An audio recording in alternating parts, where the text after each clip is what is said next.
Welcome sa Chosen Few. Itong video na ito ay tutorial kung ano-ano ba ang dapat gawing task ng isang miyembro at bagong sali sa family. Kung may katanungan, maaari mong itanong ito pagkatapos ng video na iyong mapapanood, so sit back, relax and enjoy this tutorial. First step, tingnan ang ibaba ng iyong screen at makikita mo doon ang Webplay, Voice Room, Message, Discover at Me. Pindutin ang message. Next, pindutin ang family sa itaas ng screen sa kaliwa at doon mo makikita ang family dashboard. Ito ang family dashboard.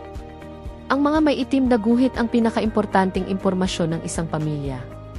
Ang nasa arrow down ay ang gotcha. Mahigpit na ipinagbabawal na ito ay ibahagi sa iba na hindi naman kasali sa family. Kaya hanggat maaari ay maging maingat sa impormasyon ito. Ito naman ang gotcha. Palagi mo dapat itong pindutin araw-araw para makakuha ng family coins, gold coins, at ang pinaka-importante sa lahat, ang barrier. Barrier. Ito ang pumuprotekta laban sa pagnanakaw ng ibang pamilya na tinatawag na steal. Mahalagang huwag itong sasabihin sa labas ng ating pamilya dahil pinapangalagaan nito ang ating family fund. Family fund. Dito naman tayo kumukuha ng pondo para mapanatili ang ating family voice room at upang pataasin ang level ng ating family badge. Sa ibaba ng family dashboard, sa kanang bahagi ay may makikita kang room, gotcha, at plus sign. Sa pagpindot mo ng plus sign, doon mo naman makikita ang donate, cheer up, steal, at family shop. At ito naman ang function ng mga sumusunod. Donation. Dito ka magdo-donate ng iyong gold para makatulong sa family fund. Minimum of 10 gold, pero kung kusang loob na magbigay ka ng mas mataas ay mas mainam dahil malaking tulong ito sa family fund. Steal.